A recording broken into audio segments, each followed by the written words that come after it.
We about ready to get things going? Let's do this. Let's go ahead and hit some switches. Sit back, because we are about to get things going.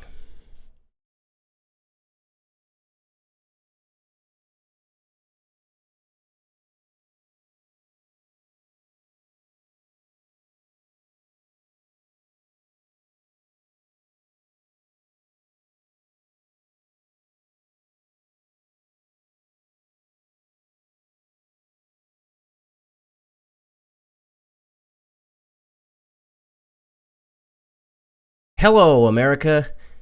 Tonight's show topics include Trump's executive order on refugees, VA is losing support, Boy Scouts to allow transgender children, and profiles in history. So sit back, buckle up, and hang on because we are just getting started. Freedom is never more than one generation away from extinction. You and I have a rendezvous with destiny. You know what time it is, so sit back and get ready for the Stafford Voice, your dose of conservative in a world of liberal. 3, 2, 1.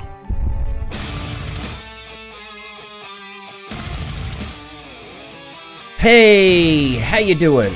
I'm your host, Daniel Stafford, and you are listening to the Stafford Voice, where we are conservative in a world of liberal. And tonight's show topics include Trump's executive order on refugees, VA losing support, Boy Scouts to allow transgender children, and profiles in history. Now, as we get started, I want to remind you that there are many ways to listen. You've got iHeartRadio, you've got Spreaker, YouTube, Stitcher. Just wherever you're at, set this channel as a favorite because you don't want to get left behind. Do whatever you have to do. Because if for some strange, crazy reason you do miss the show, you'll catch the replay. So just sit tight. There's no need to panic because, yes, hey, I've got you. And in the case you aren't already following on social media, you can find me over on Twitter or Gab at Stafford Voice, or on Grassfire, Facebook, Instagram, wherever your social site, whatever your social site of choosing is, wherever it is. Just search for the Stafford Voice and, well, we'll be there. Okay, we got to dive into some of this stuff. Let's do this. Let's get into our first topic. We're just going to dive right in because we have a lot of stuff to cover tonight. Okay. Trump's executive order on refugees. Tears are running down the cheeks of the Statue of Liberty tonight as a grand tradition of America, welcoming immigrants that has existed since America was founded has been stomped upon. That was none other than Chuck Schumer. Here's another one. I'm quoting, "As the Statue of Liberty holds her torch of welcome high, there are tears in her eyes as she sees how this administration has stooped in its callousness towards mothers and children escaping war-torn Syria. This administration has mistaken cruelty for strength and prejudice for strategy. House Democrats will continue to demand strong and smart action to defeat terrorists while protecting religious freedom and defending our Constitution." That was none other than Nancy Pelosi. And I don't even know how I made it through that quote myself without throwing up a little. To hear a Democrat, remove the fact that it's Nancy Pelosi, to hear a Democrat say that they demand strong and smart action to protect religious freedom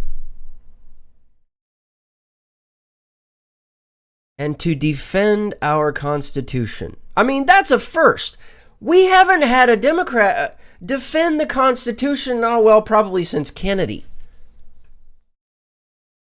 Okay? Listen. Instead of jumping to conclusions, here's what we need to do. Let's break this down into what? Let's just say 5 bite-sized bits.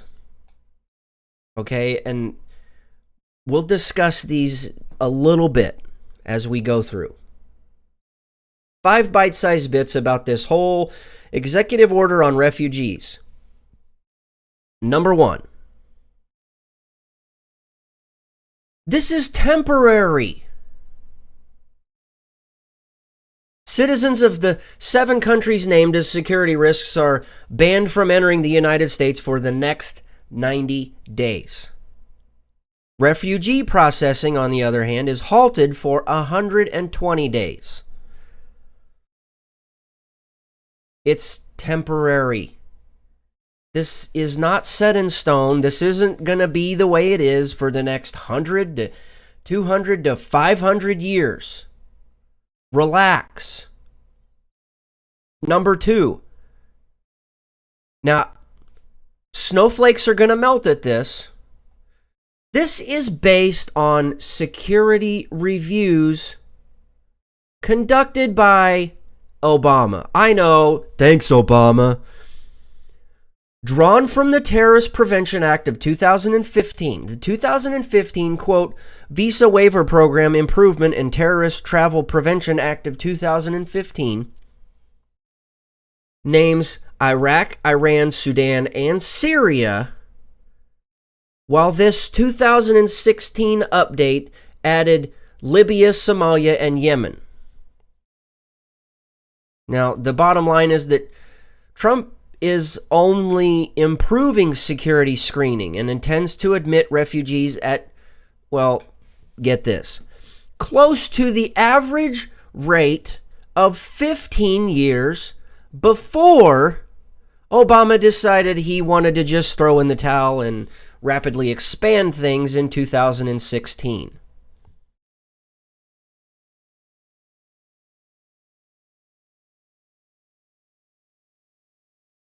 Obama named Syria, not Trump. Obama did. So let's go back. Let's go back to 2011. Let's look at this. By the numbers, 2011, 29 refugees from Syria. 2012, only 31. 2013, we added 5 more. 36 refugees from Syria. 2014 brought 105. 2015, 1682. And we let go of the wheel in 2016 and admitted 13,210. Let me repeat that. 13,210 from Syria. Of those, 13,100 are Muslims. I know we're probably not supposed to report on that. But 77 are Christians and 24, the 24 remaining are Yazidis. So don't tell me this is about Muslims, okay? Don't do it. The order applies to all citizens of Iraq, Iran, Syria, Libya, Somalia, Sudan, and Yemen. It does not specify Muslims at all. The indefinite hold on Syrian refugees will affect Christians and Muslims alike. Okay, let me say that again. Christians as well as Muslims alike. Because after all, you know, we were able to bring in 77 in 2016, compared to 13,100 Muslims. So don't tell me this is an attack on Muslims. Your facts are just wrong. Maybe the heat is getting to the snowflakes and they're starting to melt. Because their argument is.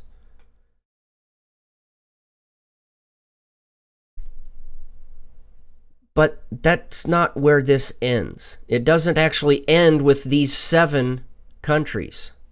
There will actually probably be more to come, and we probably won't talk about that because it doesn't fit the agenda. The Department of Homeland Security and the Secretary of State have been told to list out additional countries who are not fulfilling their informational obligations. Now, what does that mean? All of this comes down to, and we will get into this later, all of this comes down to what? One thing, and that is protecting the citizens and the people in the United States. Over the weekend, you had somebody in Canada decided to run their mouth and they would accept all refugees. That's great. Well, what happened today? Oh yeah, a terrorist attack. Boy, we can't talk about that kind of stuff. Man, this kind of things just melt snowflakes. Well,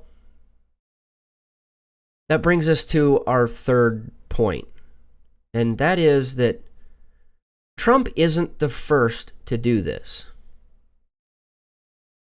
Obama, thanks Obama, banned immigration from Iraq in 2011, and even before that,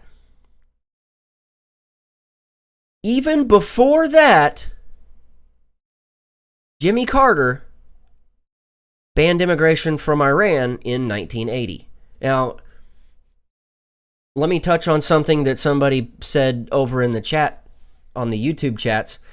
Said Protopotamus says, we live in a headline-ruled world. Nobody reads the article or the order in this case. And you are exactly correct. All you have to do is put down your cell phone. Well, okay, you're probably going to hold your cell phone while you're reading it. Read it. I realize that nobody came up with this fancy little picture to post on the Facebooks or the Twitters. Sorry, you can't put everything in a picture with a cute kitten. I mean, cats are cute, but whole different side of this. That's a whole different story.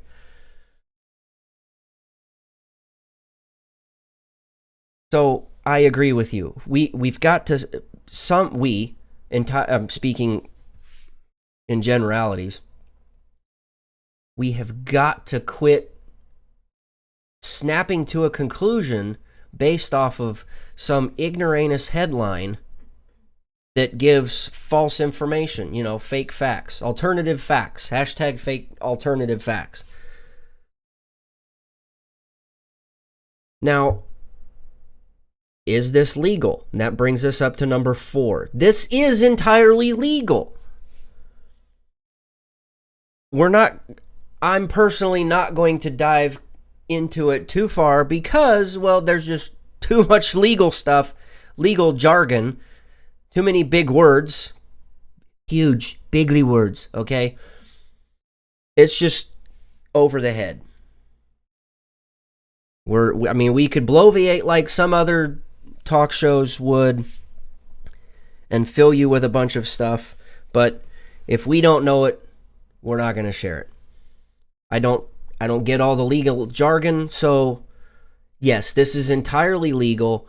There are plenty of other smarter guys out there that have laid it out, and I'm going to challenge you to stop for 5 minutes and go and read an article about the legality of this. And you will find out that this is entirely legal. So our 5th and final point. This is all about security. And David French over at the National Review summed this up probably the best summed it up by saying this, quote, "When we know our enemy is seeking to strike America and its allies through the refugee population, when we know they've succeeded in Europe, and when the administration has doubts about our ability to adequately vet the refugees we admit into this nation, a pause is again not just prudent, but arguably necessary." And that's what all of this is about. President Trump has one job: protect America. Within America is its citizens, is the population of the United States. It is his job to provide protection the best that he can.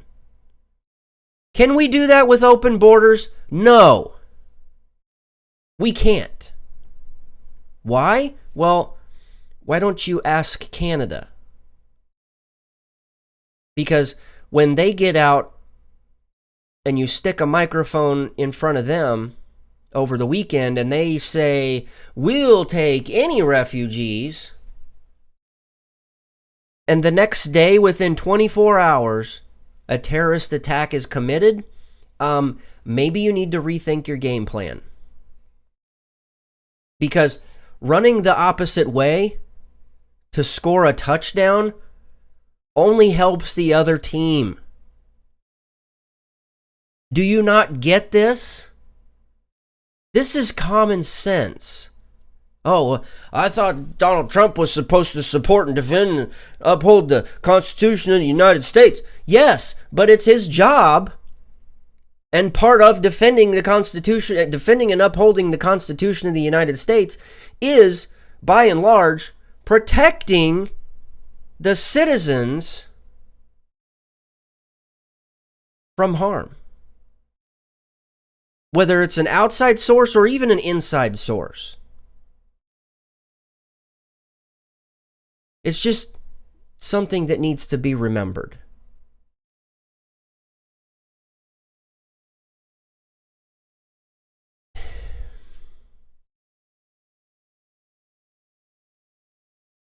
Liberals went nuts. They went batcrap crazy over this entire thing.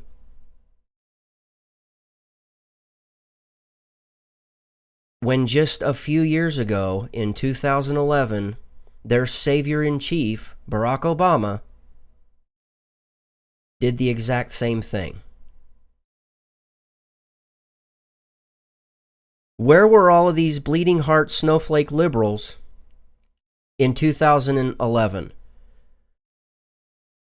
Where was Starbucks in 2011? Oh, that's right, they were on every street corner hawking coffee. Where was Starbucks in 2011 when Barack Obama put a halt to refugees and immigration at the time? Where were they? Oh, well, it didn't quite fit their leftist liberal agenda like it does today. Today, Starbucks comes out there and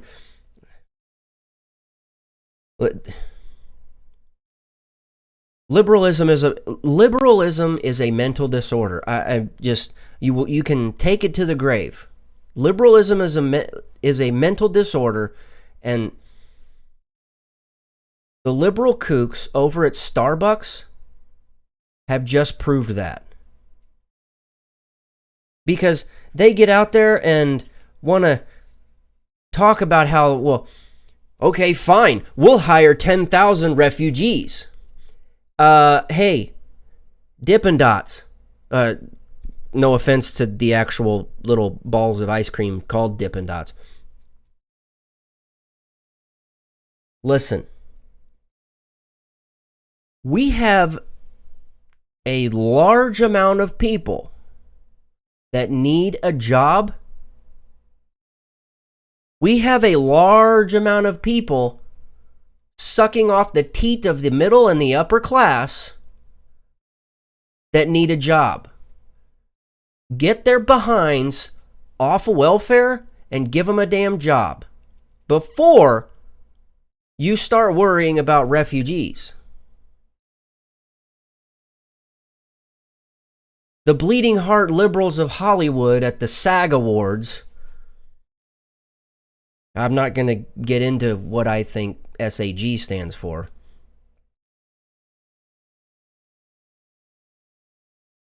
It's not a podium to push your leftist agenda. We didn't get a trophy because our person didn't win. Suck it up. If you need a trophy that bad, go buy one. They're like $9.95 right down the street at your local trophy and t-shirt shop. You can even get online and print out your own certificate of completion that says, I did it! Yay! That's great!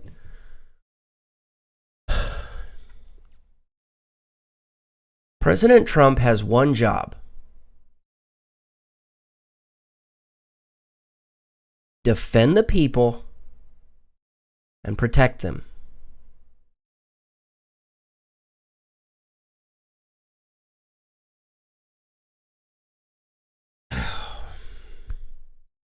I tell you what, we need to take a break because it's getting hot in her. So trust me, we need to calm down. Now, before we go to break, I want to talk to you. You guys know that I'm a family guy. I'm a family man through and through. Matter of fact, I look at you guys as though you're family. And you know, when I was growing up, there was a show on TV called Cheers. And the tagline of Cheers was, everybody knows your name. I have found the real life Cheers, and it's called Crazy Good Eats. Look, the food is crazy good. I mean, it's really why it's called Crazy Good Eats. It's a fantastic meal anytime we go. It's just, they are awesome, and every time we walk in, they know us by name, and they treat us like family. And it's not just us, it's everybody else that walks in the door. So please, do me a favor and give a shout out to our friends over at Crazy Good Eats. I wish that I could share with you how awesome it is by sending you one of their primo sandwiches, the KC Original. You're just going to have to take my word for it. Again, show some support to our friends over at Crazy Good Eats. I would really appreciate it. And let them know that I sent you. Give them a shout out and tell them I said hey. Now, when we come back, we're going to talk about how the VA is losing support. We'll be right back. You are listening to KLRN Radio, where liberty and reason still reign. Nothing will protect you quite like your sidearm, so why not give it the protection it deserves? Something as strong as the Second Amendment and stands the test of time, and better yet, made in the USA. A Rebel Road Tactical Custom Kydex holster is that and more. Call now and place your order with Rebel Road Tactical at 682-217-4579. Again, 682-217-4579, or online at rebelroadtactical.com. Conservative in a world of liberal. The Stafford Voice.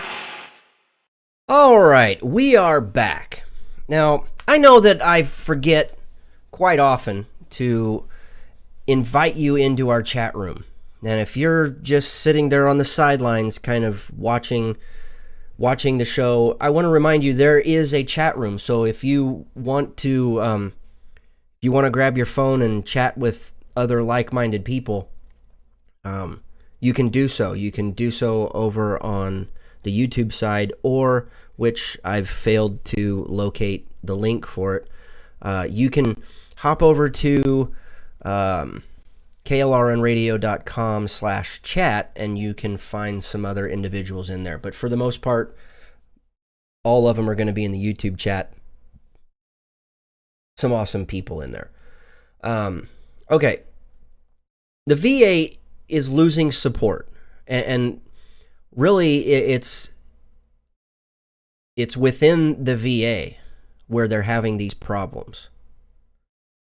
Well, let me touch on a few things here, where it says the impact of the VA hospitals network, quote, systemic long-standing challenges with human capital is spelled out in a new report by the Nonpartisan Government Accountability Office, the GAO.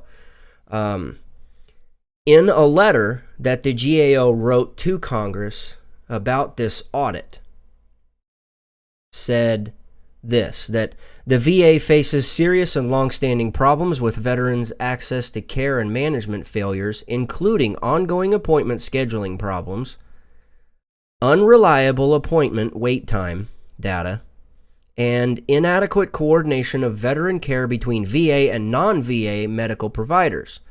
A key starting point for addressing the VA's challenges is with its workforce, an agency's most important asset. And these auditors went on to say that HR officers and human resource staff with whom they spoke with reported that the volume of work and staff turnover has led to delays in the hiring process. Specifically, HR staff at 3 of the medical centers they visited stated that vacancies in the HR office have led to clinical positions not being filled and resulted in gaps in services provided to veterans.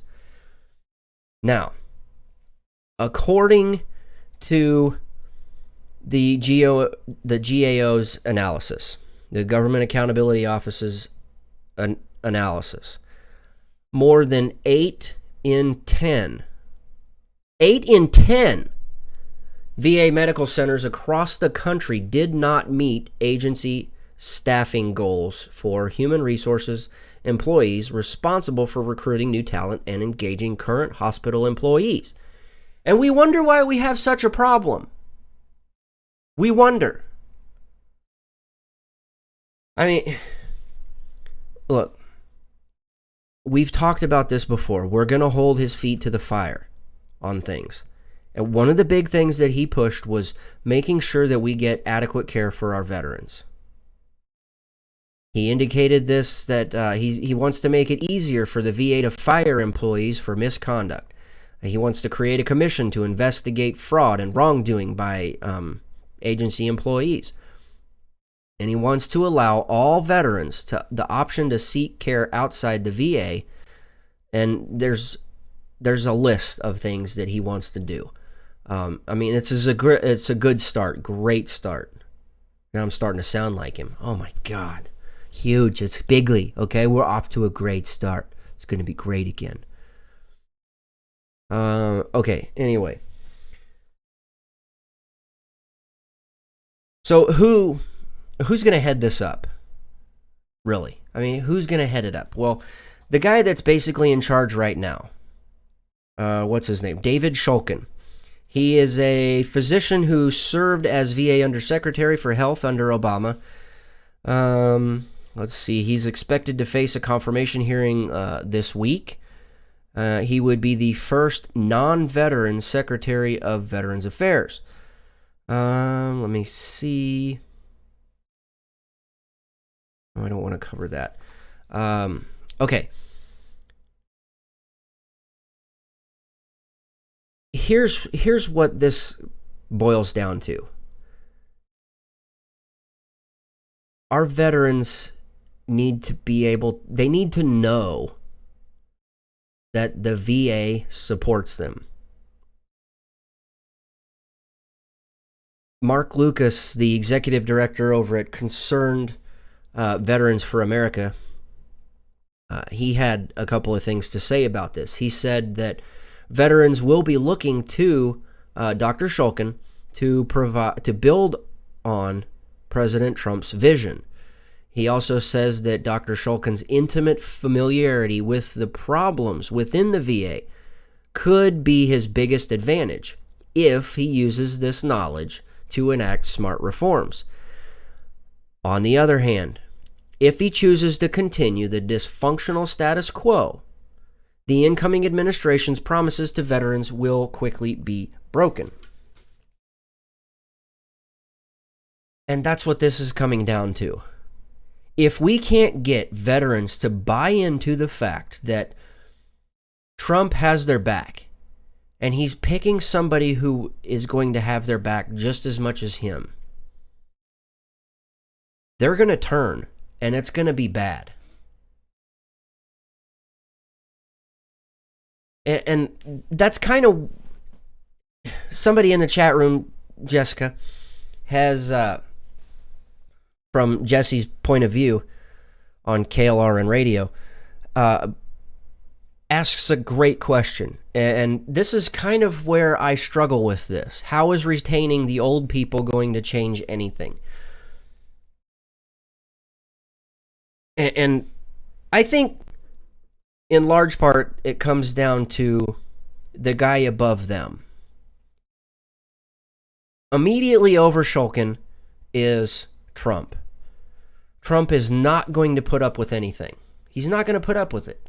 I have a sneaking suspicion that at any given moment, if Shulkin slips once, he's out. Trump doesn't allow that kind of stuff. He doesn't. It doesn't fit who Trump is and how he runs businesses. He completely understands, and I really hope that we talk about this next week with our guest. So we have a guest next week. I'm really excited. She's going to be awesome. But this is part of what Trump is. Trump has set out on this blistering pace. The media is completely sideways. They don't know how to handle this because it's not politics as usual. They're not used to it. They're not used to having somebody in Washington get stuff done. And I really, really hope and pray that Trump makes this happen. Our veterans deserve so much more. We've got to start treating them with the respect and the dignity that they deserve.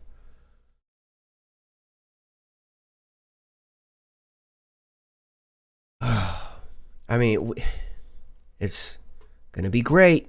It's going to make it great again. I've got hope. And we'll talk about that more in depth next week with our guest. I got to check the time. Where are we at on time? Okay. I don't know. Do I really want to cover this before? Yeah. Okay. Let me... Hang on. I've got to... I hope everybody had a great weekend. I'm kind of trying to stall as I... I'm trying to stall as I get stuff ready.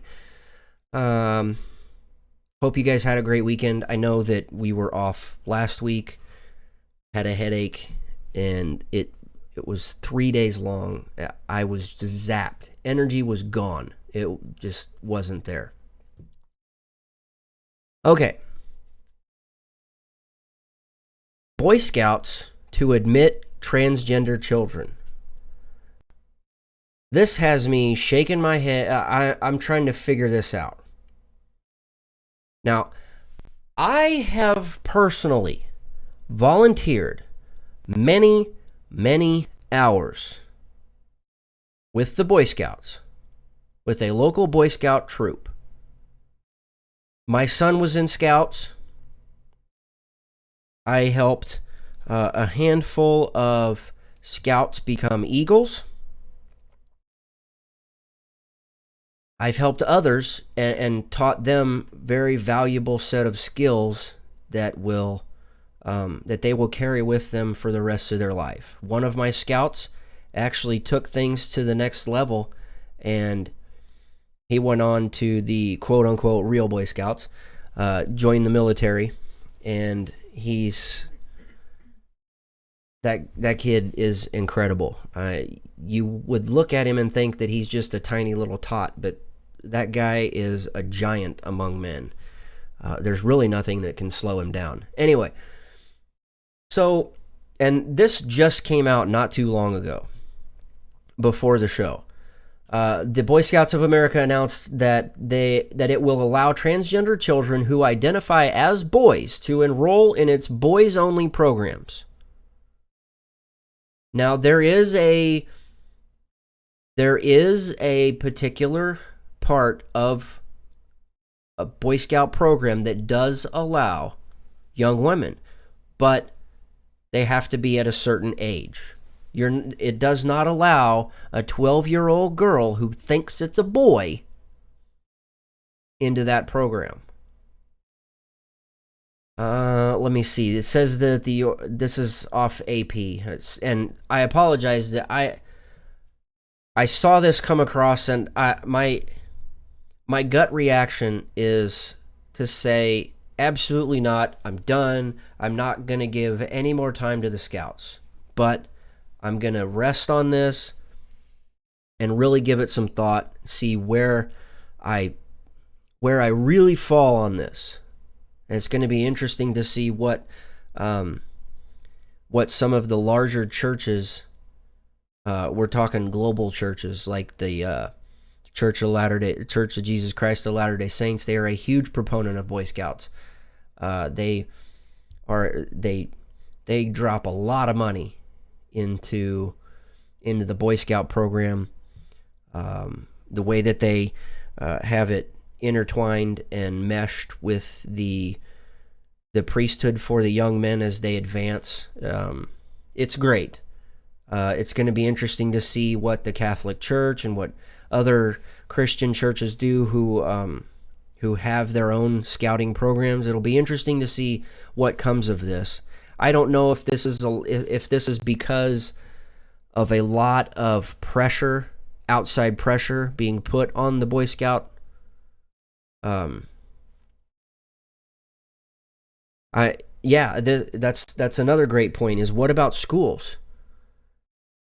A lot of Boy Scout troops are run through their schools.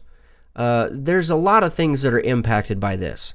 So I'm going to keep my eye on this for you guys, and I'm trying to skim over this real quick. It says for more here. This is I'm quoting from AP article, who is talking about the statement that came from the Boy Scouts of America. It says that for more than 100 years, the Boy Scouts of America, along with schools, youth sports, and other youth organizations, have ultimately deferred to the information on an individual's birth certificate to determine eligibility for our single-gender programs. However, that approach is no longer sufficient, as communities and state laws are interpreting gender identity differently, and these laws vary widely from state to state. Here's the thing. I can almost 100% guarantee that if an 8-year-old boy who identifies as a girl would more than likely not be admitted into a brownie troop. Girl Scouts is a whole different story because it's an older age group. But we need to slow the roll on some things. I realize that times are changing, and really they're not, because in nature you've got male and female. You cannot alter the DNA of a human. You can't. I mean, whatever you're born, you can cut off whatever you want or sew on whatever you think you need. In the end, you do a DNA test, it's going to say you're male or female.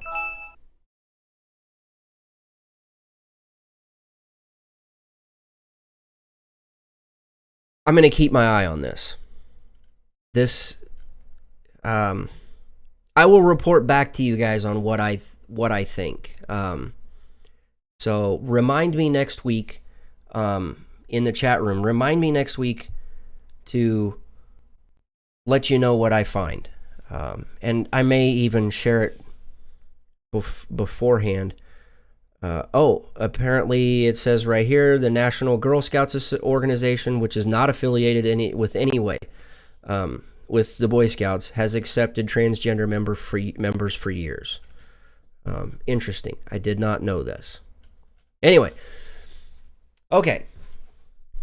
Again, we've got to take another break, but before we do, I want to remind you, when we go to break, you'll see some of the people that help support the show and that we help support.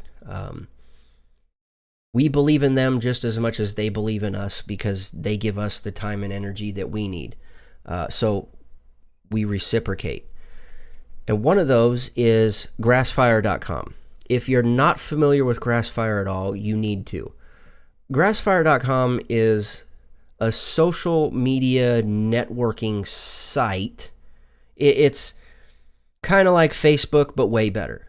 It's nothing like Twitter. It's not really like, I mean, it's kind of like LinkedIn. There's pieces of it that remind me of LinkedIn. But let me say this. There is no liberal agenda over at grassfire.com. None. Not one bit. If you want to go over and talk about any type of issue, you drop a link, people immediately start talking about it. You become friends really fast. You don't have to worry about anybody jumping on your timeline and completely ruining a great conversation. So do me a favor. Jump over to grassfire.com. Look me up, the Stafford Voice. Look up some other people that you may have heard before.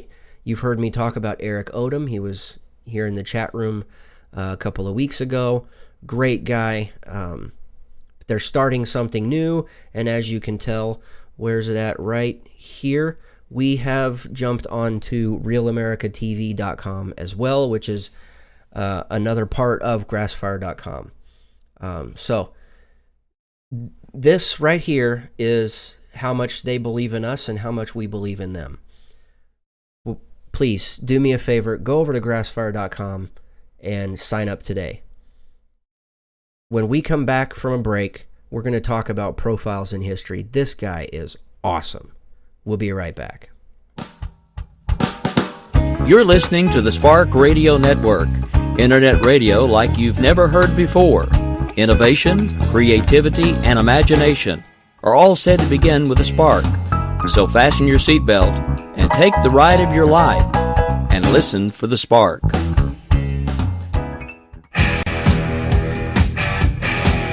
KLRN Radio has advertising rates available. We have rates to fit almost any budget. Contact us at advertising@klrnradio.com.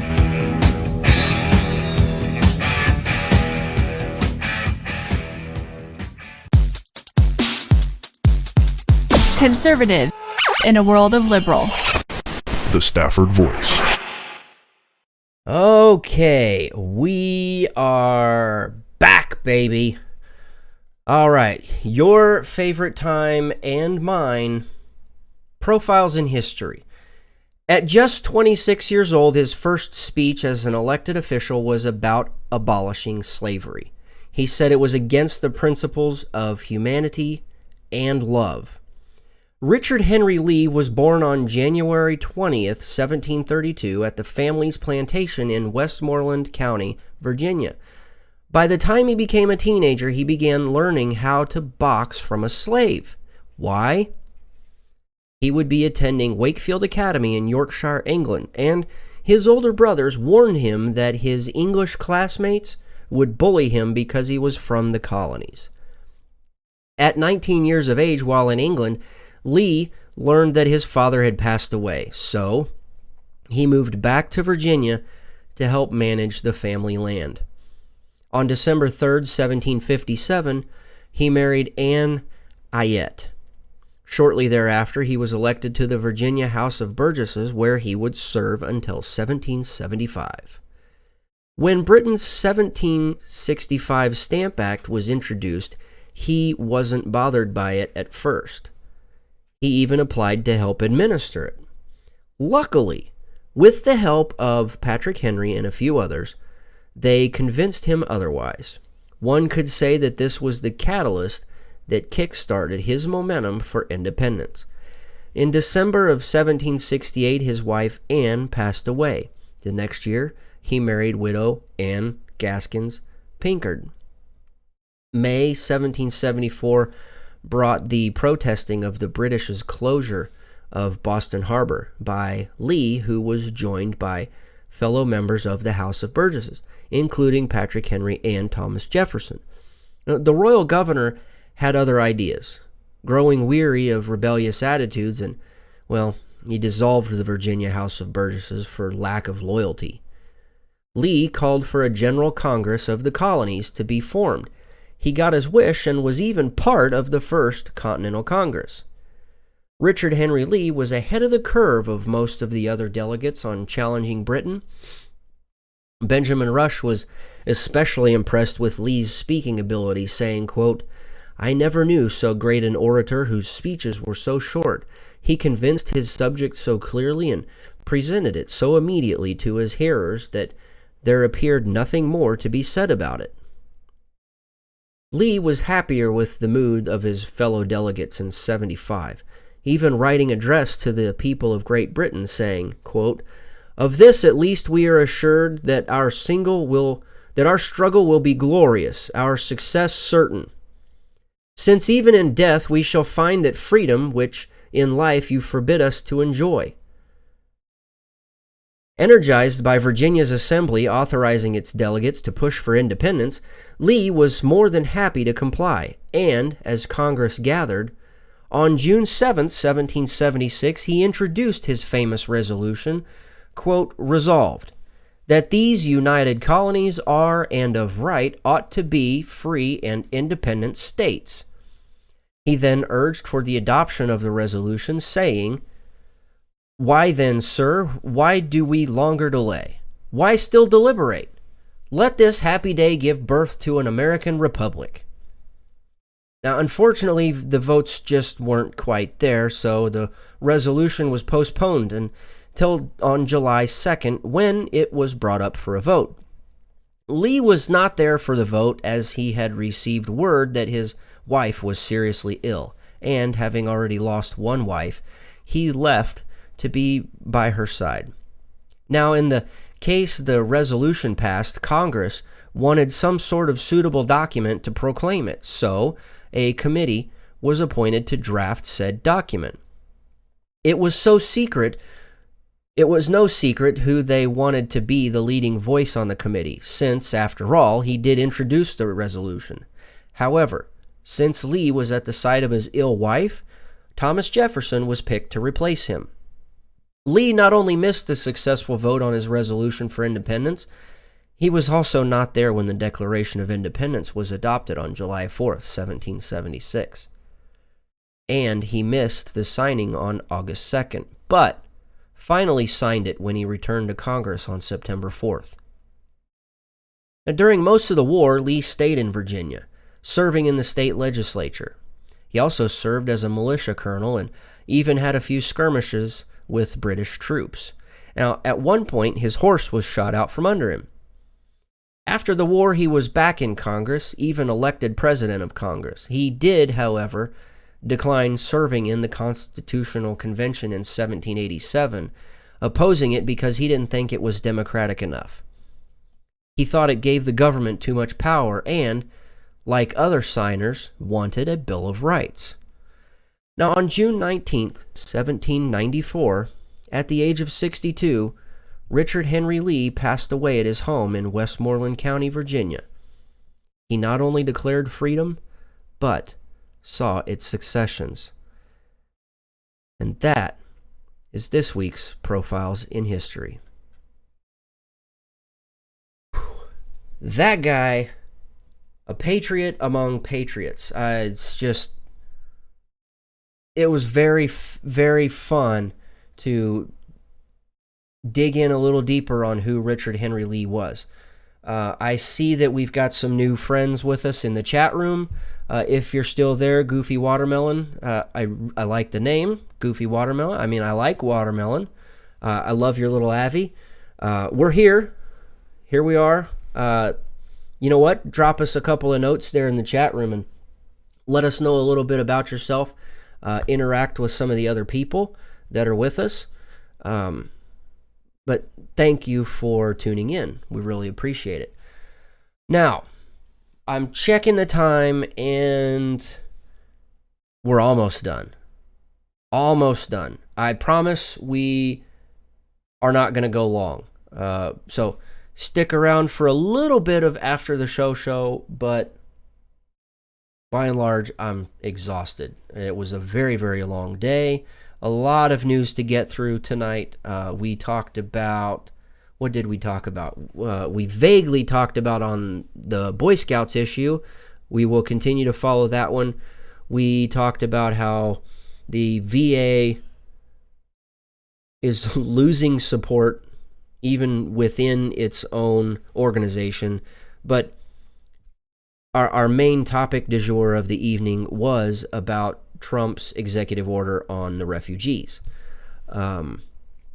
I'm interested to know what you guys think about it. If you follow me over on the Facebooks, the Grassfire, Twitter, wherever, let me know. Shout me out and tell me whether you're for or against what he's doing, what he's not doing. Anyway, I'm really, really interested to know what you guys think of this. And if it's worth sharing here on the show, well, we'll do that next week if we have time. But unfortunately, that is all the time we have for this week.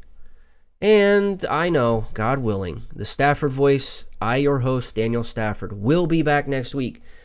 You can follow me on Twitter or Gab at Stafford Voice. Or you can look me up on Grassfire, Facebook, Instagram. All you got to do is just search for the Stafford Voice. If you want to remain a little anonymous, or you have a question or a comment that you want to share with us, you can email those to us to thestaffordvoice@gmail.com. Also, speaking of email addresses, if you have yet to sign up for our newsletter, I'm already working on February's newsletter. I mean, and it's not even February. I'm that excited about February's. If you haven't done so, go over to thestaffordvoice.com. Sign up for the newsletter. You actually do get things over there that you won't get anywhere else where we publish. It's interesting. I really, really like putting it together for you guys. But along with that, none of this is possible without your support. I mean, it is because of your guys' support that we are finally able to announce that we are on iHeartRadio. So, I know I've asked you guys for a lot of favors, but here's another, and we are out of time. It's over. We can't talk about anything anymore. So you'll have to stick around for the after the show. But do me one last favor. Go over to iHeartRadio if that's your feed of choice. Subscribe to the show over there. Share it with your friends and family. Tag me in it. Let me know you're listening. Wherever you are, we love you. You guys are more than friends. You guys are family. And until next week, thanks and God bless.